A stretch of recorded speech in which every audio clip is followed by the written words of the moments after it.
Como propósito en la siguiente sección comenzar a analizar la asociación de Shimon Kefa con Yehoshua. Como discípulo de Yehoshua, como parte del movimiento que ha iniciado Yohanan HaMatbil y que en años posteriores Yehoshua continuó perpetuando. ¿Qué es lo que los autores de lo que llamamos los escritos de los primeros discípulos han registrado? ¿Cuál es el mensaje allí contenido que usualmente pasa desapercibido? Obviamente tenemos que comenzar preguntándonos la pregunta inicial. ¿Quién es Shimon Kefa? Popularmente conocido en Occidente como Pedro. Simón Pedro. ¿Quién es este personaje? Basados en la información que encontramos en dichos documentos, aprendemos que Shimon Kefa nace o es originario de Betsaida o Betsayada. Esto es en Galil, en Galilea, según Juan 1:44. Aunque luego se nos informa en Mateo, en Marcos, en Lucas, como pueden ver en sus notas, que Shimon Kefa residió en Kefarnahum.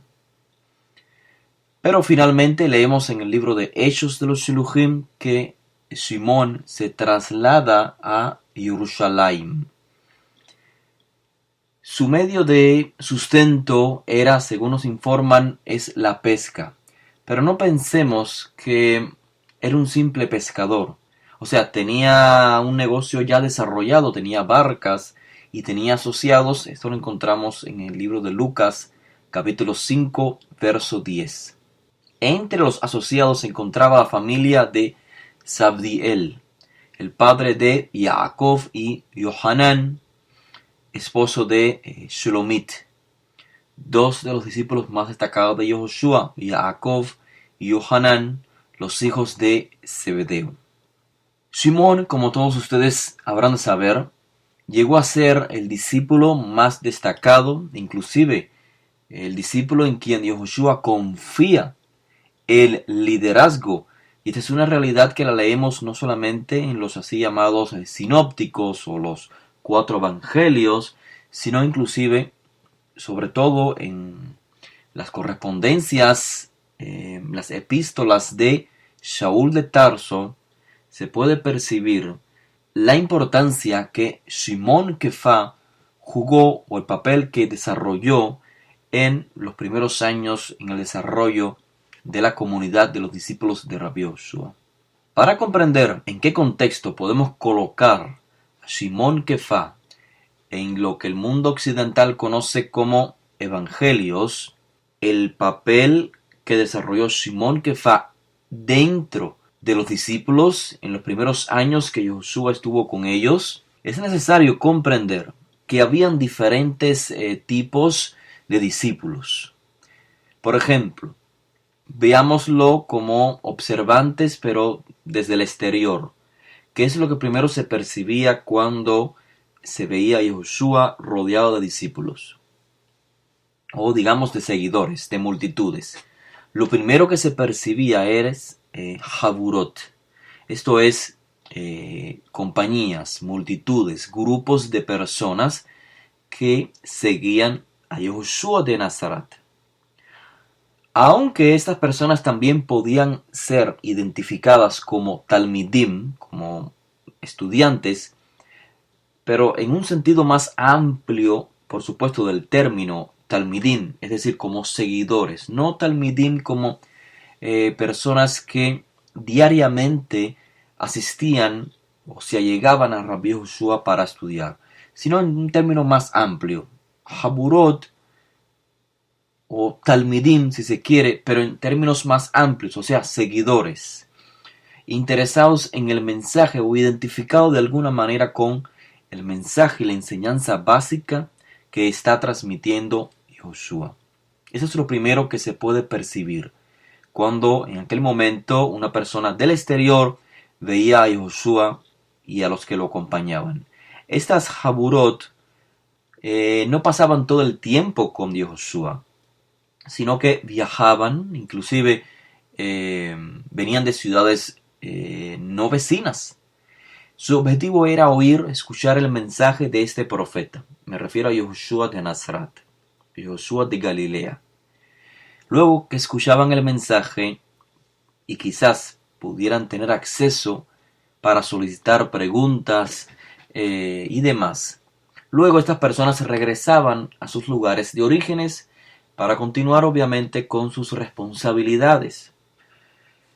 Luego, dentro de estas Jaburot, dentro de estas multitudes, se puede percibir a un grupo un tanto diferente. Es decir, ya literalmente lo que se puede concebir como Talmidim, usando una vez más el término, pero ya desde un punto de vista más literal. Esto es estudiantes, personas que permanecían cerca de Rabbi Joshua un tiempo más o menos extenso, por supuesto en comparación con las Jaburot, con las otras grupos de personas que iban y venían. Los Talmidim, entonces, podemos comprender que a ellos se les permitía, o se les hacía más fácil, debo decir, comprender adecuadamente la enseñanza de Josué, porque dedicaban más tiempo a la compañía de Josué. Por lo tanto, de igual manera podían incorporar la enseñanza a sus vidas, aplicarla, porque tenían un conocimiento más amplio del significado, y aquella enseñanza que no comprendieran, pues tenían la oportunidad de allegarse a Josué y indagar un poco más, o sea, podían dialogar con Josué. Y es por ello que eran considerados Talmidim, a diferencia de las Jaburot. Entre los discípulos, o sea, entre los Talmidim, habían también aquellos que eran denominados Sheluchim. En español popularmente se conocen como apóstoles, un término que podemos decir que es una transliteración de apóstolos de un término en griego. Lo explicamos en lecciones previas. Sheluchim, o en singular Shaliach, hace referencia a un enviado pero como representante. Donde llega un Shaliach es como si llegara el que lo envió. Usualmente el lector simplista de esos documentos piensa que Josué tenía a 12 Sheluchim, a 12 emisarios, a 12 apóstoles.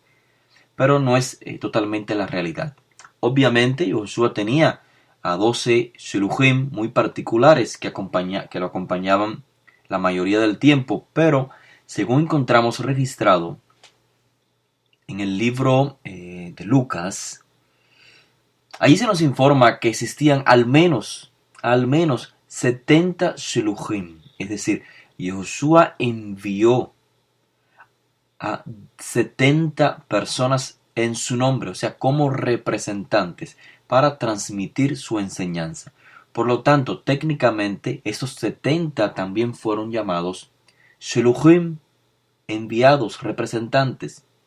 Técnicamente es cierto que la mayoría de las veces en que aparece el término Sheluchim en estos escritos que recopilan la tradición sobre Josué, pues la mayoría de las veces Sheluchim, o enviados o apóstoles, hace referencia a este grupo íntimo más cercano de Josué. Pero no olvidemos el contexto. Sheluchim es un término que aplica a toda persona que sea enviada como representante de aquel que lo envió. Y, como ya dije, en el libro de Lucas se registra al menos 70 Sheluchim. Ahora, como les decía, entre ellos había un grupo en particular llamado los 12, Ashinei Masar, los 12 Sheluchim, en representación de Israel, que era ya desde el tiempo de la antigüedad representada en 12 tribus. Estos 12 Shluchim eran, no olvidemos, esencialmente 12 discípulos, pero 12 discípulos Talmidim que el rabino escogió para que estuviesen cerca de él todo el tiempo. O sea, consecuentemente pudieran representarlo. Para ser un representante, la persona tenía que pasar gran parte del tiempo con aquella persona que va a representar. Es decir, estos 12 Sheluchim, a los cuales él escogió para que estuviesen gran parte del tiempo con él, tenían un compromiso más íntimo, de más demanda en comparación con otros Talmidim y otros Sheluchim. Usualmente, sobre todo en las películas de Hollywood, solamente se veía a Yehoshua acompañado por 12 Sheluchim o 12 Talmidim, 12 seguidores. La realidad es que tenía más de 12 seguidores, pero en los momentos más importantes, efectivamente eran estos 12 los que lo acompañaban. Al finalizar esta elección, vamos a ver evidencia de que Yehoshua era acompañado por más de 12 discípulos. Así que lo importante de estos 12 discípulos o 12 Sheluchim es que estuvieron acompañando a Yehoshua en momentos muy particulares, ya sea para la tefilá de Rabbi Yehoshua, y es por eso que se puede transmitir la enseñanza sobre la tefilá de Rabbi Yehoshua, o inclusive para realizar ciertos milagros. Rabbi Yehoshua solicitó la asistencia de ciertos discípulos. Entre estos 12 hubieron estos 3 discípulos muy particulares que acompañaron a Rabbi Yehoshua. Me refiero a Shimón, Yaakov y también Yohanan. Estos dos, Yaakov y Yohanan, son los hijos de Zabdiel, Bené Zabdiel. Curiosamente, la tradición registra que estos 3 discípulos tenían un apodo, cada uno de ellos, un apodo que había sido impuesto por Rabbi Yehoshua basado en la conducta o en el rol que cada uno de ellos desempeñaba. Sabemos que Shimón fue llamado Kefá. Kefá significa la piedra. Por lo tanto, Shimón Kefá significa Shimón la piedra o Shimón la roca. Yaakov y su hermano Yohanan fueron llamados Benei Regesh.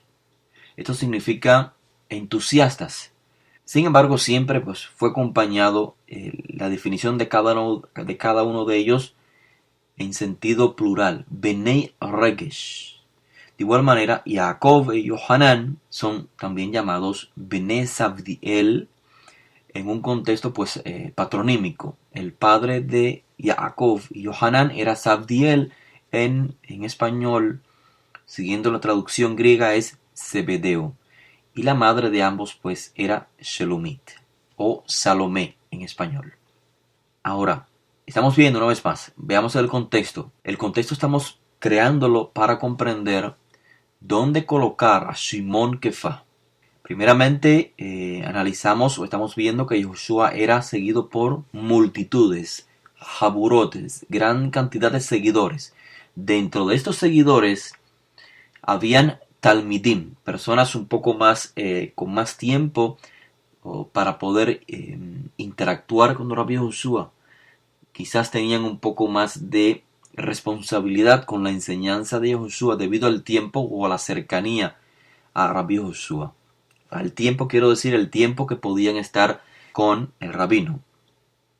Ahora, dentro de estos talmidim existían lo que eran sheluchim, representantes que eran enviados en nombre de Rabbi Yehoshua para enseñar en otras ciudades.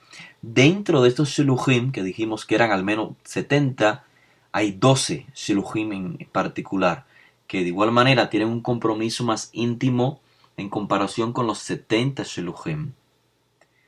Dentro de estos 12 sheluchim hay un grupo de 3, Shimón, Yaakov y Yohanan. Entre los 3 discípulos principales, Yehoshua no hay duda que se sintió identificado con las cualidades de Shimon Kefá. Y en él entonces delegó la transmisión para liderar el movimiento que Yehoshua estaba perpetuando originalmente de Yohanan Hamatbil.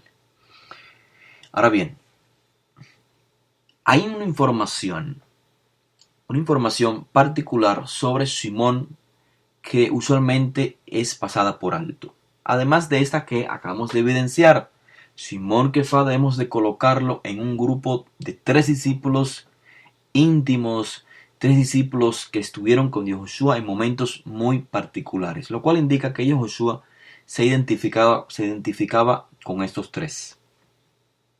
Y dentro de estos 3, pues, vamos a ver, o de hecho, seguramente ustedes ya lo saben, basado en la tradición registrada, que Shimon Kefá no es solamente la voz del resto de los discípulos, sino que es con el cual Yehoshua más se identifica. Pero hay una información que es pasada por alto, usualmente por el lector simplista, y es en la que quiero enfatizar en este momento.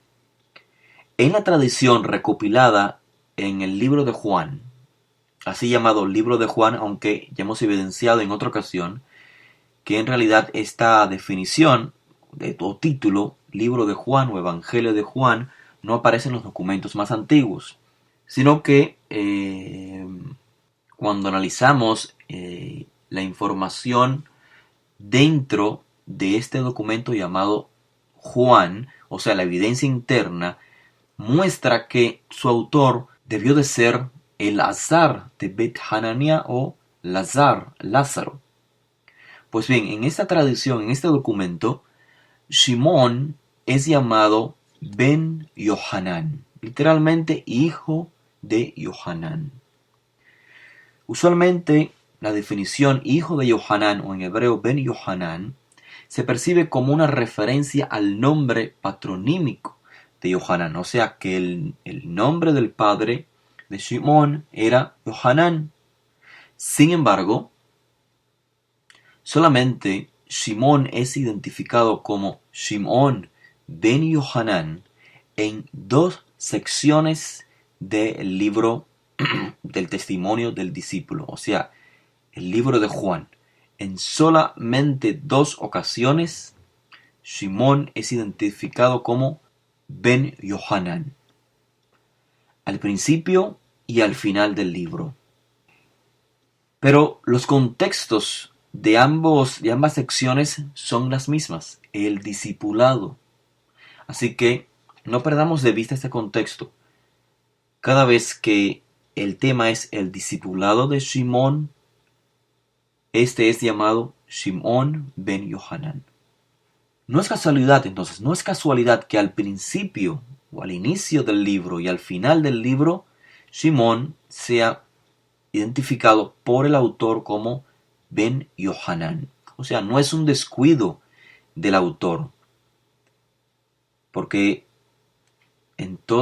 prácticamente en todo el libro, Shimón es llamado Shimón Kefá.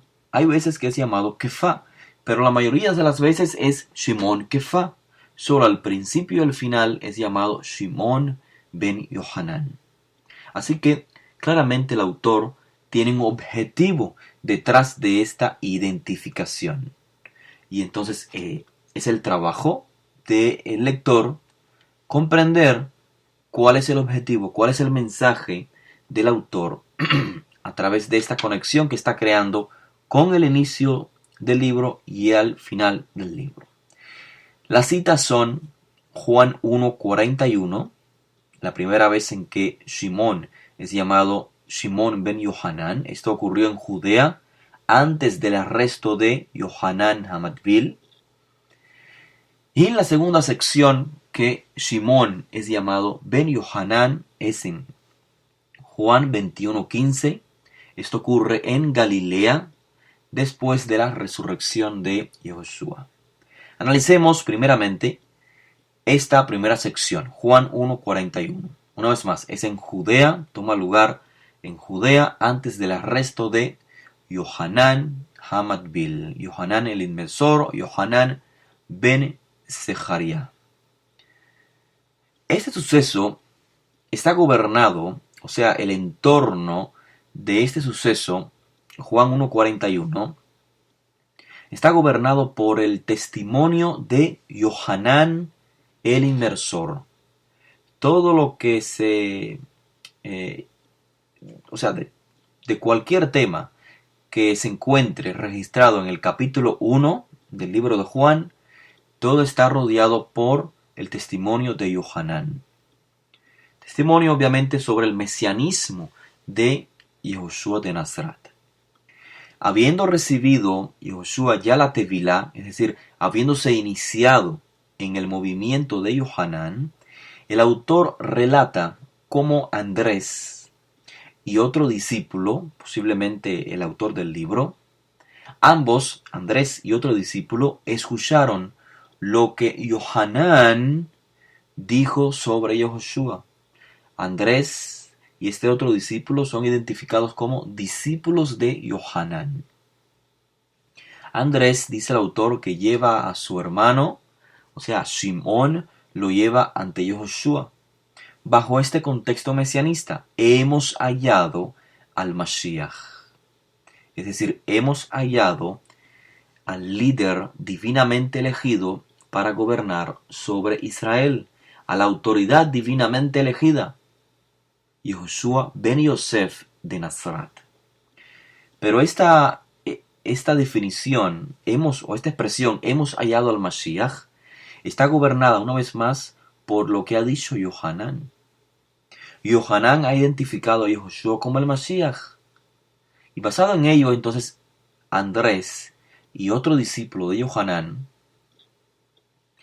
se allegan a Yehoshua y finalmente dice el texto que Andrés llevó a Shimón Kefa ante Yehoshua y Yehoshua, dice el autor, que al ver a Shimón le dijo: tú eres Shimón ben Yohanan, tú serás o tú te llamarás Kefa. Tú eres Shimón ben Yohanan, tú te llamarás Kefa. Entre paréntesis, antes de continuar, nótese que con esta simple oración, tú eres Shimón Kefa y tú te llamarás Kefa, no se intenta informar que Yehoshua sabía el nombre de Shimón antes de conocerlo. Recuerden, el texto dice, Yehoshua al verlo le dijo, tú eres Shimón ben Yohanan. No se trata entonces de que Yehoshua conocía la identidad de esta persona, a Simón, y por ello lo llama, tú eres Shimón ben Yohanan, sino que lo que se debe suponer, lo que el autor debe suponer es que esta oración que Yehoshua expresa sobre Shimón ben Yohanan existió como el resultado de un diálogo previo entre Yehoshua y Shimón. Por lo tanto, cuando el autor dice, al verlo, Yehoshua le dijo, tú eres Shimón ben Yohanan, al verlo significa al conocerlo. De hecho, en el término hebreo lo implica así. Ver puede implicar conocer. O sea, Yehoshua pudo percibir las cualidades de Simón y es por eso que lo identifica como Kefa. Entonces, no leamos literalmente, sino que el autor está, digamos, abreviando, encerrando en solo una oración lo que ocurrió, el diálogo, el mensaje que se desprende del diálogo o del encuentro entre estos dos grandes, Shimón Kefa y Yehoshua. Al verlo significa entonces al conocerlo. Yehoshua percibió que Shimón ben Yohanan iba a ser Simón la piedra, Simón Kefa. Bien, cerrando el paréntesis, lo que vemos en esta sección es que el autor presenta a Simón de manera pasiva, totalmente en contraste con el carácter de Simón. El autor en esta primera ocasión, en el encuentro de Simón y Yehoshua, Simón hace el papel de una persona pasiva, según el autor, obviamente. Pero, de cualquier modo, sigue a Yehoshua. O sea, Yehoshua es el que identifica, le da la identidad a Shimón. Lo llama Kefa. Y de ahí entonces, desde ese momento, pues sigue a Yehoshua. Pero sigue a Yehoshua sobre la base mesiánica.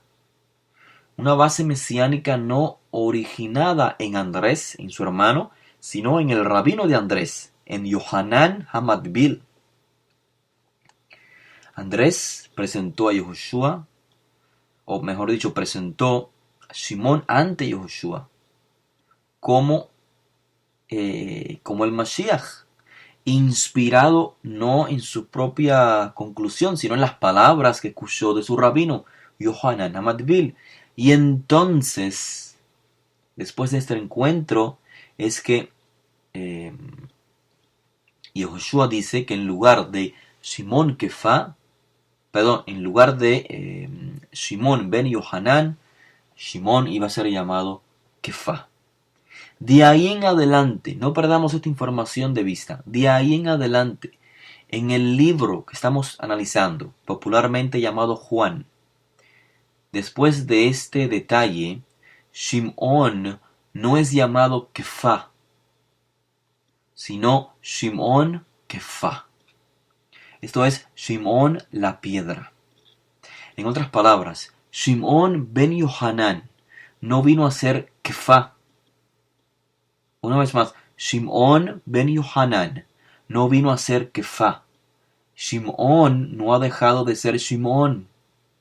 No es como en el caso de Abraham, que dejó de ser Avram para ser llamado Abraham, sino que lo que ha cambiado en Shimón es ben Yohanan.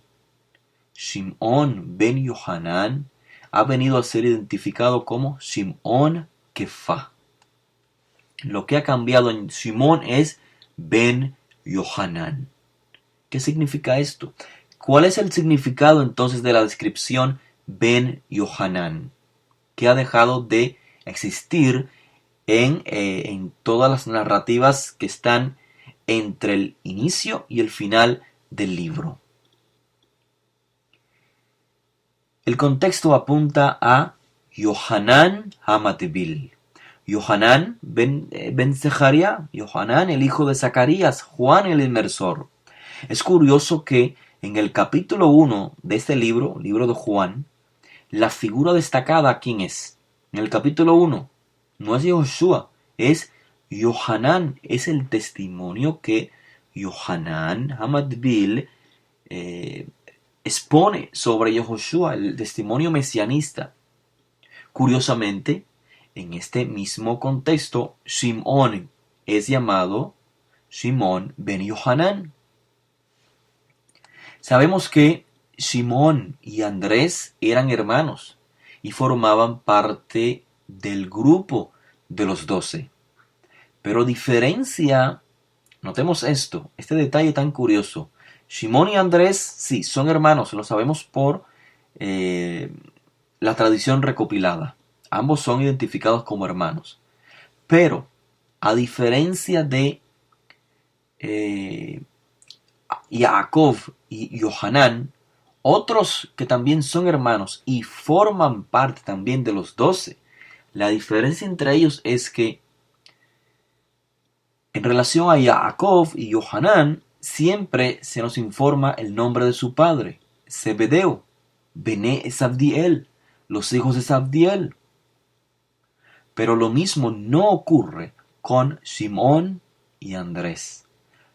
Nunca en ninguno de los 4 registros, o los llamados 4 evangelios, nunca los autores identifican a Andrés y a Simón como Benei Yohanan. Sin embargo, a Jacob y Yohanan sí los identifican como Bené Sabdiel, los hijos de Zebedeo. Es curioso. También recordemos que el significado del término hebreo ben, traducido usualmente o literalmente como hijo, no siempre tiene esta connotación. Ben, en hebreo, puede, inclusive el arameo bar, puede también hacer referencia a las cualidades de la persona. O sea, ben se puede usar en un contexto técnico. De hecho, en los mismos escritos que estamos estudiando, los escritos de los primeros discípulos, leemos cómo se emplea la definición ben o hijo en este contexto técnico. Por ejemplo, Hechos 13. Shaul identifica a Elimas como Ben Hasatán, hijo del Satán. Ben Hasatán no es literalmente hijo de Satanás, sino que es un hebraísmo para referirse a alguien que se opone a la voluntad divina. Algo similar ocurre inclusive en el Talmud de Babilonia, en el tratado Yevamot, en la página 16, donde un rabino llama a su hermano Bejor Satán, el primogénito de Satán, el hijo primogénito de Satán. ¿Por qué? Porque esa persona pues expresaba siempre dictámenes en oposición a los rabinos. En el Tanaj inclusive encontramos que se emplea Ben en este mismo contexto. Por ejemplo, encontramos la frase Ben Nejar, literalmente hijo de extranjero. Ben Nejar hace referencia no literalmente al hijo de un extranjero, sino a una persona israelita, pero que se conduce como un extranjero. Una vez más, Ben puede significar o puede ser empleado para hacer referencia a las cualidades de una persona. Ben Nejar entonces es la persona que se conduce como un extranjero, el hijo de Israel que se conduce como extranjero. También encontramos la definición Ben Elohim.